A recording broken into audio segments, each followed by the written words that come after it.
Movie की शुरुआत में दिखाते हैं कि आसमान से एक मेटेरॉइड जैसा कुछ तेजी से पृथ्वी की ओर आ रहा है। वो समुद्र में एक छोटे से आइलैंड के पास लैंड होता है। एक बड़े फिशिंग बोट पर कुछ लोग उसको देख भी लेते हैं और उनका कैप्टन वॉकी टॉकी पर कोस्ट गार्ड को इस बारे में इन्फॉर्म भी कर देता है। तब बाहर से एक वर्कर डरी हुई आवाज में कहता है कि इसे जल्दी से आकर देखो। फिर कैप्टन अपने बेटे से कहता है चाहे कुछ भी हो तुम यहाँ से बाहर मत निकलना।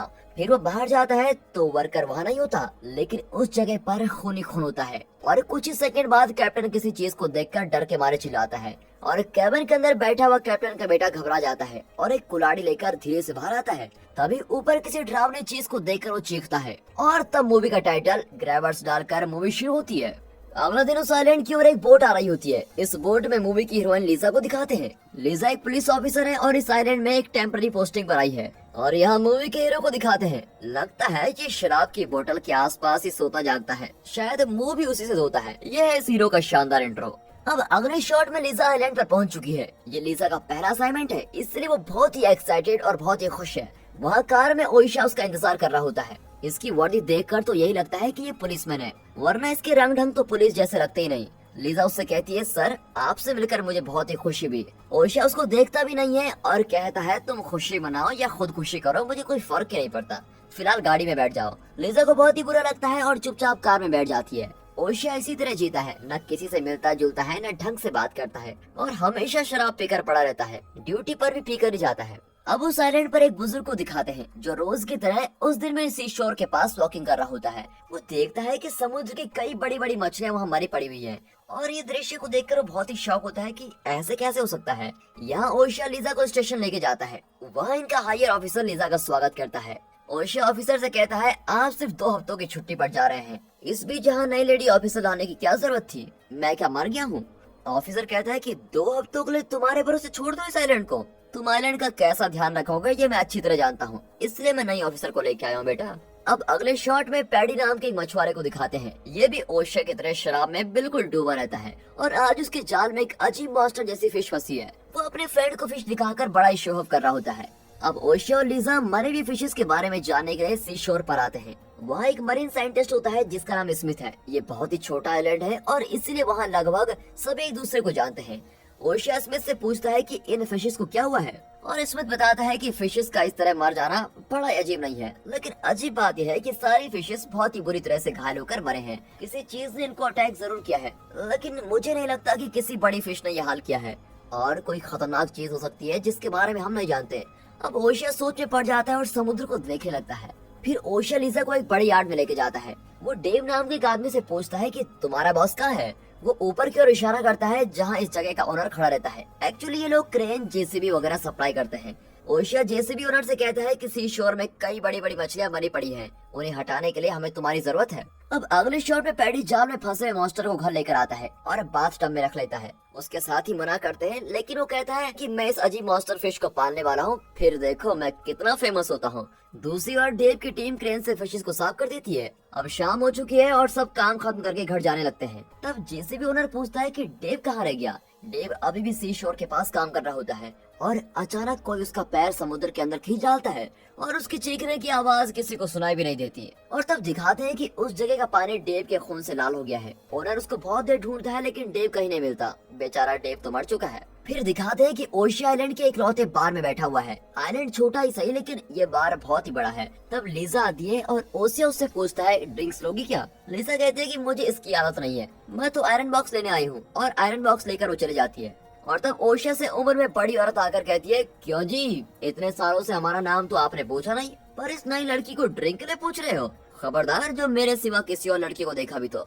वो कहता है बकवास मत करो दीदी, मुझे अकेला छोड़ दो। ये कहकर ओइशा उसको भगा देता है और बहुत ही ज्यादा पी लेता है। तब पैडी आकर उसको बताता है कि मुझे समुद्र में एक मॉन्स्टर मिला है और मैं उसको घर पर ही पाल रहा हूँ। अब ओइशा इरिटेट होकर कहता है कि मेरे घर पर भी डायनासोर है, कभी आकर उसको भी खाना दे दो, अपनी बकवास बंद करके दफा हो जाओ।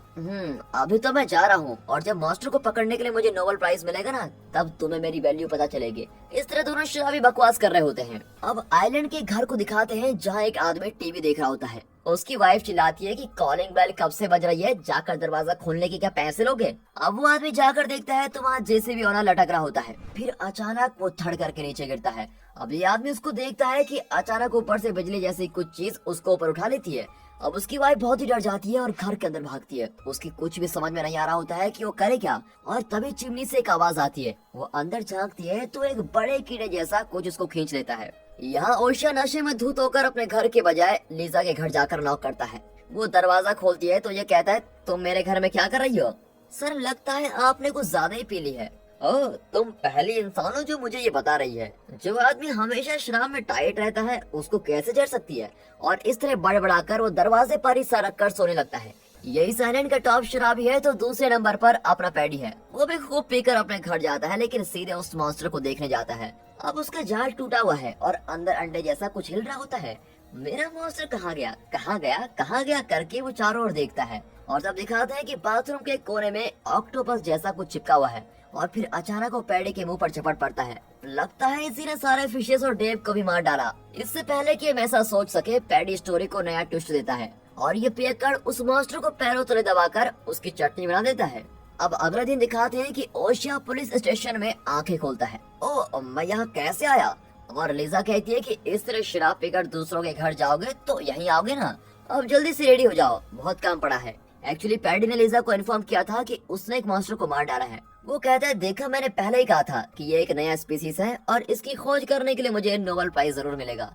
अब इसकी बकवास सुनकर दोनों तंग हो जाते हैं और मरीन साइंटिस्ट स्मिथ से मिलने जाते हैं। वो उस मॉन्स्टर को कट करके अपनी रिसर्च कर रहा होता है। वो बताता है कि ये स्पीसीज हमारी पृथ्वी की नहीं है। ये बिल्कुल ही अलग टाइप का जीव है जो दिखने में ऑक्टोपस जैसा लगता है और इसे जिंदा रहने के लिए खून और पानी यानी कि नमी की जरूरत होती है, और अगर ये दोनों नहीं हुए तो ये मर जाएगा। फिर वो मॉन्स्टर की एक भुजा निकाल कर दिखाता है। इसे देखो, इसका एंड बहुत ही नुकीला है। नॉर्मल ऑक्टोपस में ऐसा नहीं होता और इसी से ये अपने शिकार को कसकर पकड़ लेता है। एक और पते की बात यह है कि ये मॉन्स्टर एक फीमेल है। एक्चुअली इसके पेट में एक अंडा भी है। फिर वो उस अंडे को खोलकर देखता है और ये कहते हैं कि अरे यार, उसे बंद करो, हमसे देखा नहीं जाता। इसमें तो उसे बंद करके कहता है कि ये अंडा देती है। इसका मतलब इसका एक मेल मॉन्स्टर भी जरूर होगा। ये सचमुच एक नई स्पीसीज है, लेकिन इसका नाम क्या रखे? तब पैडी अपना दिमाग यूज करके कहता है कि सर, क्योंकि ये अपनी भुजाओं से शिकार को पकड़ता है, मतलब ग्रैब करता है, इसीलिए इसका नाम ग्रैबर होना चाहिए। और इस तरह मॉन्स्टर का नामकरण ग्रैबर हो जाता है। हाँ, रुक क्यों गए? उसके कान में भी 3 बार ग्रैबर कह दो ना। अब ओशिया को शक होता है कि समुद्र में और भी ग्रैबर्स हो सकते हैं जिन्होंने मछलियों को मार डाला हो। इन्वेस्टिगेट करने के लिए ओशिया और लिजा सी शोर में जाते हैं। वहाँ वे जेसीबी ओनर की गाड़ी को देखते हैं, लेकिन चाबी गाड़ी में ही होती है और पीछे एक घर होता है। दोनों घर में जाकर चेक करते हैं कि शायद जेसीबी ओनर वहाँ गया हो, और ये वही घर है जहाँ रात को मॉन्स्टर ने एक कपल को उठा लिया था। तब पीछे एक लैडर होता है और लिजा ऊपर चढ़ती है। वो कहती है कि यहाँ एक रस्सी है। अरे रस्सी है तो खींचो ना, सब कुछ मुझे बताना पड़ेगा क्या? अब लिजा भी उसको खींचती है तो एक सर लुढ़क रहा होता है और सीधे ओशिया पर गिरता है। अब इस सर को पैक करके डॉक्टर के पास लेके जाते हैं और कहते हैं कि इसको चेक करके बताइए। डॉक्टर कहता है कि दोस्तों, मुझ पर रहम करो, मैं पूरी बॉडी का डॉक्टर हूँ। इस तरह सिर्फ सर काट कर लाने का क्या मतलब है? इसको देखकर तो लगता है कि किसी जानवर ने इसको नोच दिया है। तब जाकर ग्रैबर्स की सीरियसनेस इनको समझ में आती है। फिर ओशिया, लिजा और पैडी इस आइलैंड के मैप को देखते हैं। ओशिया कहता है, स्मिथ के अनुसार लैब में मरी पड़ी हुई ग्रैबर फीमेल है, तो मेल ग्रैबर इसी आइलैंड में कहीं छुपा हुआ है और रात को लोगों का शिकार कर रहा है। लिजा कहती है वो तो ठीक है, लेकिन स्मिथ ने यह भी कहा है कि खून और पानी की जरूरत होती है उन्हें, फिर वे जमीन पर आकर अटैक कैसे कर सकते हैं? इस स्मार्ट क्वेश्चन का आंसर पैडी देता है। लिजा मैडम, क्या आप वेदर रिपोर्ट नहीं देखती क्या? 3 दिन से कह रहे हैं कि हवा में नमी बहुत ही ज्यादा है और साइक्लोन आने वाला है, इसलिए ग्रैबर्स को यहाँ नमी और खून दोनों मिल रहे हैं। लिजा सोचती है कि हाँ भाई, पियक्कड़ी सही, बात तो ये ठीक कह रहा है। तो अब फीमेल के मर जाने से मेल बाहर जरूर आएगा और सबको अटैक करेगा, लेकिन उससे पहले हमें उसकी जगह का पता लगाकर उसको मार डालना होगा। पर उसे ढूंढेंगे कहाँ? तब पैडी कहता है कि सर, अगर मैं ग्रैबर होता तो पानी से निकलने के बाद सबसे पहले किसी अंधेरी जगह पर जाकर छुप जाता, और इस आइलैंड में अंधेरी जगह सिर्फ एक ही है और वो है सीशोर के पास वाली काली गुफा। अरे हाँ पैडी, तुमने तो बिल्कुल ठीक सोचा। दोस्तों, कुछ भी कहिए, इस कहानी में हीरो हीरोइन से ज्यादा दिमाग तो पैडी ही लगा रहा है। अब तीनों काली गुफा में जाते हैं। पैडी, तुम यहीं रुको, हम अंदर जाकर देखते हैं। अब ये कहकर ओशिया और लिजा टॉर्च लाकर अंदर जाते हैं।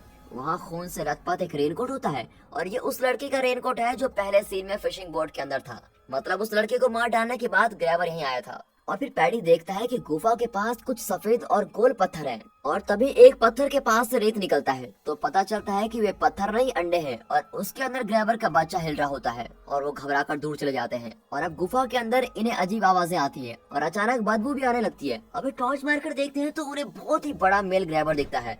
अब ग्रैबर उन्हें देख लेता है और वो तेजी से बाहर भागते हैं। वो इन्हें चेस करता है लेकिन गुफा से बाहर नहीं आता क्योंकि इस वक्त धूप है और हवा में नमी भी कम है। अब ये दोनों फ्रीज होकर खड़े होते हैं कि अचानक ग्रैबर अपनी लंबी भुजा ओशिया पर छोड़ता है लेकिन ओशिया का सर बच जाता है और उसकी टोपी चली जाती है। अब दोनों चिल्लाते हैं कि पैडी जान बचाकर भागो और इस तरह तीनों बचाकर स्मिथ की लैब में जाते हैं और उन्हें लगता है कि मेल ग्रैबर इस फीमेल की तलाश में यहाँ आएगा, उससे पहले हमें इसकी बॉडी को जलाना होगा। अब ये सोचकर वे पेट्रोल डालकर फीमेल की बॉडी को जला देते हैं और स्मिथ चिल्लाता है कि ये क्या पागलपन है, मेरी रिसर्च पर आग लगा दी तुम लोगों ने। और तब आग के कारण फायर अलार्म बजता है और आग बुझाने के लिए पानी स्प्रे होने लगता है। फीमेल ग्रैबर पर पानी पड़ता है और वो हिलने लगती है। अरे ये मरी नहीं, अब क्या करे। अब ये सोचकर सब हाथ में एक वेपन उठा लेते हैं और ये अपना स्मार्ट हीरो देखिए कितना खतरनाक वेपन उठा लेता है। न्यूज़पेपर रोल से उसको अटैक करने जाता है। बताओ यार ये कॉकरोच नहीं खतरनाक ग्रैबर है। खैर छोड़िए, अब तीनों उसे अटैक करने जाते हैं लेकिन अचानक ग्रैबर ओशिया पर झपट पड़ती है। अब इतने दिन नमी और खून न मिलने से वो बिना हिले डुले पड़ी भी थी लेकिन अब पानी के गिरने से उसमें नई शक्ति आ गई है। उससे अब खून की जरूरत है इसलिए वो ओशिया का खून चूस रही होती है। ओशिया उससे अपने आप को छुड़ाने की बहुत कोशिश करता है लेकिन वो छोड़ने का नाम नहीं लेती और तब अचानक वो ओशिया को छोड़ देती है और नीचे गिरकर उल्टियां करने लगती है। जितना खून उसने चूसा था सब उगल देती है। लगता है उसका सर चकरा रहा है और वो बेहोश होकर गिर जाती है।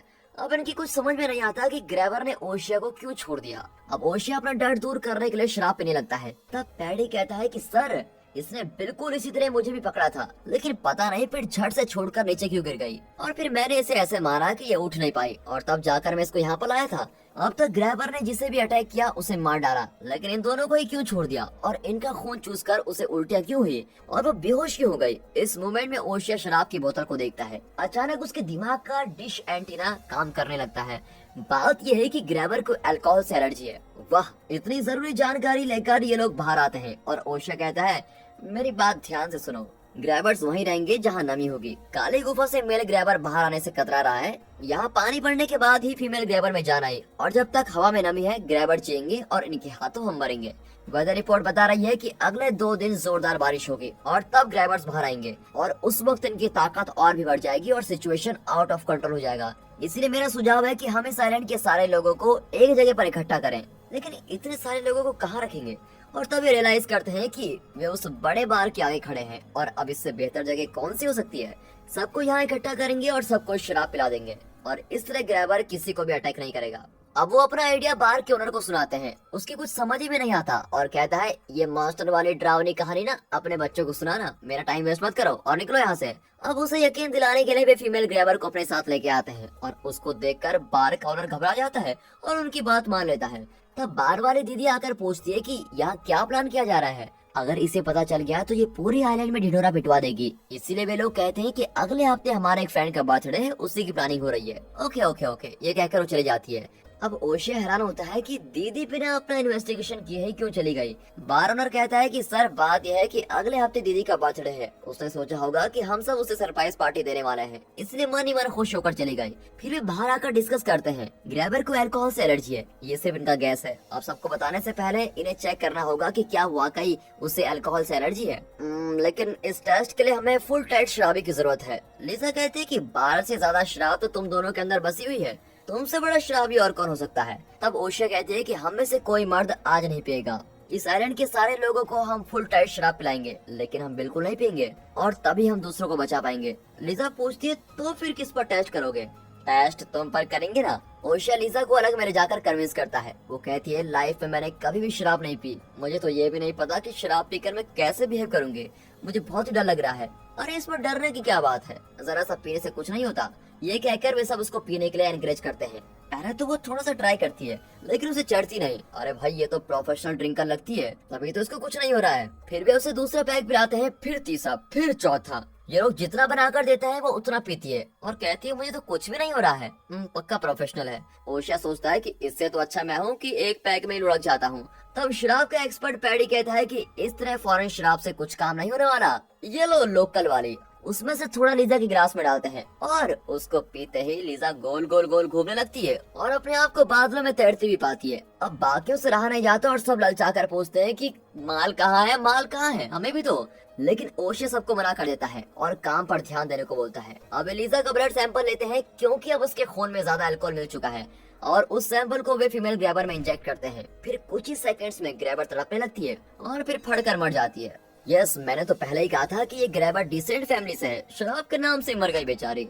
अब उन्हें यकीन हो जाता है कि ग्रैबर को अल्कोहल से एलर्जी है और वे अपना प्लान एग्जीक्यूट करने जाते हैं। उस आइलैंड के लोग चर्च में प्रेयर के लिए इकट्ठा होते हैं। उस वक्त ओशे जाकर अनाउंस करता है कि आज रात एक शानदार पार्टी होने वाली है। इस आइलैंड के लोग एक फैमिली की तरह रहते हैं और इसे सेलिब्रेट करने के लिए आज बार में ड्रिंक्स पार्टी होंगी। हम चाहते हैं कि इस आइलैंड का हर इंसान आज की रात बार में नाचे, गाए और खुशी मनाए। अब लोग कंफ्यूज होकर एक दूसरे का मुंह ताकने लगते हैं। लीजा उसको कहती है कि मेन मैटर तो तुमने बताया नहीं। ओह सॉरी, भूल गया। फिर ओशिया कहता है कि आप कोई भी ड्रिंक्स पी सकते हो जो आपकी मर्जी, और सब कुछ होगा फ्री फ्री फ्री। अब शराब फ्री सुनकर सभी लोग बड़ी खुशी से उछलने लगते हैं। यहाँ तक कि फादर भी कहता है ओके डन, मैं भी पहुँच जाऊंगा। ओशिया और लीजा को शक हो जाता है कि ये चर्च है कि क्या है। अब उस रात बार में पूरा आइलैंड जमा हो जाता है और सब भरपूर पी रहे होते हैं। ओशिया की टीम अंदर वेपन्स तैयार कर रही होती है। तब पैडी वाटर गन्स लेकर आता है और ओशिया डांटता है कि ये मजाक करने का टाइम नहीं है। पैडी कहता है सर आप मेरे टैलेंट को कब समझोगे, चल बता दे तेरा टैलेंट क्या है। सर इस वाटर गन में मैं शराब भर दूंगा और फिर इससे ग्रैबर पर फायर करूंगा और उस पर आग लगा दूंगा। व्हाट डू यू से सर? यार पैडी, इस कहानी का हीरो तो तुझे होना चाहिए था। वेरी गुड मेरे दोस्त। इस तरह वे ग्रैबर को अटैक करने की तैयारी कर रहे होते हैं और बार में लोग नशे में मजे कर रहे होते हैं। ओशिया लीजा को बाहर कार में बैठाकर उसे ड्रिंक करवा रहा होता है और यहाँ थोड़ा सा रोमांस होने लगता है, लेकिन कट करके स्मिथ को दिखाते हैं। वो कुछ लेने के लिए अंदर जाता है और उसकी नजर पैडी की लोकल शराब पर पड़ती है। ओशिया ने पीने से मना किया था लेकिन वो खुद को रोक नहीं पाता और एक पैग पी लेता है। यहाँ कार में ये दोनों अपने रोमांस को आगे बढ़ाते हैं और तब आइलैंड का डॉक्टर बाहर से निकलकर पीछे की ओर जा रहा होता है। अचानक उसे पैरों की आवाजें आती है। वो मुड़कर देखता है तो ग्रैबर्स के अंडों से बेबी ग्रैबर्स निकल रहे होते हैं। एक बेबी ग्रैबर डॉक्टर का मुंह पकड़ लेता है। ओशिया और लीजा भागकर आते हैं कि डॉक्टर उसके साथ लिप किस क्यों कर रहा है। फिर वे बेबी ग्रैबर्स को मारने लगते हैं और तब बदले में मेल ग्रैबर वहां आकर डॉक्टर को खींच लेता है। डॉक्टर ने अभी पीना शुरू ही नहीं किया था,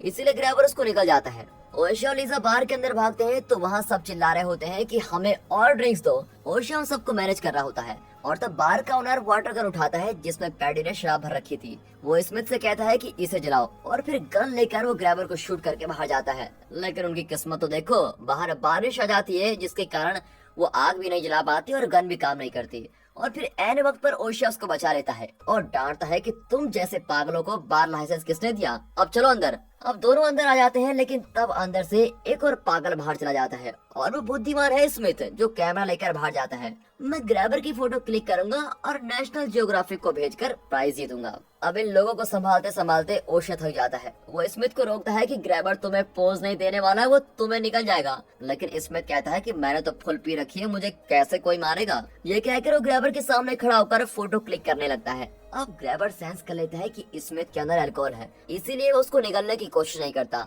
लेकिन वो उसको अपनी भुजा से एक ही बार में वहाँ से मारकर समुद्र के बीच में फेंक देता है और इस तरह स्मिथ का काम खत्म।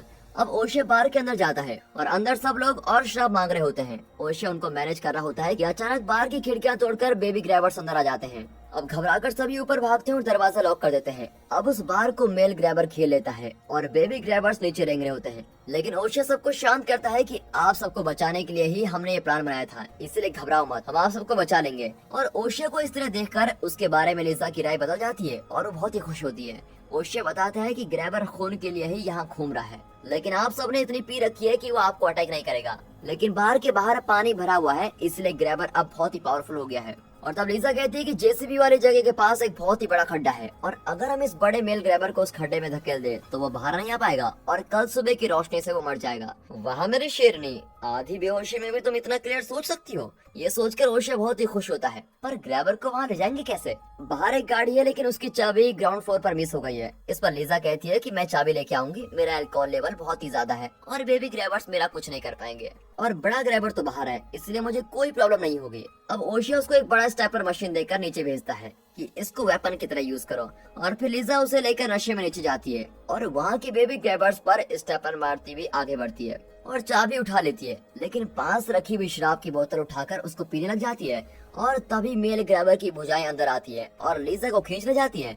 और रास्ते में लीजा को एक चाकू मिलता है जिससे वो ग्रैबर की भुजाओं को काटने लगती है। वहाँ फ्लोर पर हर तरफ शराब गिरी होती है और लीजा उस जगह को आग लगा देती है। अब ओशे घबरा जाता है कि न जाने लीजा को क्या हो गया है। वो खिड़की से बाहर आकर देखता है कि ग्रैबर बिल्डिंग के ऊपर बैठा हुआ है।